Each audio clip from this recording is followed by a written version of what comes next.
Hey mamas, this week's video talks about how low impact workouts actually help you become a better and faster runner.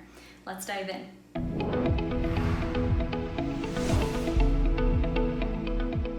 Hi, my name is Dr. Chris and I'm a sport and women's health physical therapist, and I help mamas get back to running strong without pains, leaks, or limitations. In this week's episode, I'm sharing how low impact sessions need to be incorporated into your weekly routine in order to optimize your running performance in your running workouts. I know a lot of runners often steer clear of low impact workouts because they don't feel like they're giving them enough benefit, or they feel like low impact workouts must mean low intensity, neither of which is true. Low impact workouts are especially effective for helping our bodies recover, but also still improving our health and wellness and our performance at the same time. So in this video, I'm going to share my top 3 tips on why I recommend incorporating low impact sessions into your weekly routine in order to become a better runner. My first reason as to why low impact sessions are important for our weekly routines to support our running is that low impact session helps to decrease the load and wear and tear on our joints while also still letting us work on our cardiovascular fitness. We need both during the week in order to help our body recover certain areas while still being able to stress and work out others. If we are constantly just running throughout our week, we are regularly wearing and tearing that body in the exact same way over and over without diversifying our movements. Just like we need to diversify our financial investments, we also need to diversify our movement. In order to diversify that movement, we need to have a variety of ways that we work our system during the week. And that actually helps to improve the way that our body recovers and therefore shows up in the next high impact session like running. Running is a wonderful activity, but it doesn't give a lot of low load to that system. We are having to support 2.5 to 4 times our body weight with every single step.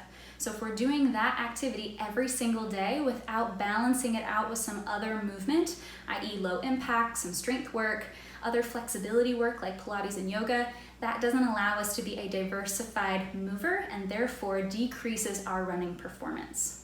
The second reason why low impact sessions are really helpful is that they also give our body a decrease in that loading capacity, which then decreases our risk for developing overuse injuries. If we are always working the system at that high intensity and high impact, then those tissues are also always under a high tension of load for every single workout. That doesn't give those tissues enough time to recover in between sessions, and then that's starting to create a vulnerability within our system for overuse injuries. So those tendinitis, aches and pains, that Achilles, that knee pain, that nagging hip or back pain is often an ask that the system is saying, hey, I'm having too much impact in my weekly routine. I need some lower impact sessions, as well as likely I need some more strength sessions into my workouts. Strength work can also fall under low impact activities as long as we're not adding in any jumping or plyometric type movements. If we're doing controlled strength training, that also falls under low impact, and this is also why in some of my previous videos you'll hear me mention that I recommend alternating running days with strength days in order to help that balance of incorporating low impact activities with our running. And my third and final reason for incorporating low impact activities into your week is also to reduce your risk for developing overtraining syndrome. Yes, overtraining is possible for people who are not professional athletes. Often I find that my mother runners are tending to run themselves into an overtraining syndrome without even realizing it. Yes, non-professional athletes can overtrain. Overtraining means that we are overtraining for our particular system's capacity. That can happen at any level of athlete. And mamas, in my opinion, you are athletes. You are lifting, carrying, swaddling, nursing, and then running when you're doing your sessions. This is mom life all the time, whether you're running after your little ones or running in your workouts. We want to make sure that we have movement diversity, and that low impact session is what helps that system not get overloaded past its capacity and also gives it space to recover more optimally between those higher intensity sessions. So having those higher intensity sessions during the week are great, but they also need to be balanced out with lower intensity and lower impact sessions as well in order for our body to maintain optimal fitness to continue to show up for our workouts each week. If we're not having that good balance of high intensity, low intensity, high impact, low impact sessions, then we're going to start to run that body into injuries or overtraining situations, which then prevents us from being able to participate fully in our workouts. So in summary, my top 3 reasons why I recommend incorporating low impact sessions into your week in order to improve your running performance. Number 1, low impact sessions decrease extra loading on our joints and tissues, which then helps to reduce our risk for developing overuse injuries.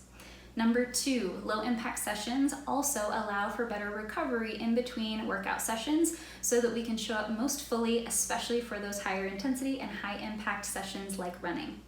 And then number 3, low intensity sessions also help us to reduce our risk for developing overtraining syndrome.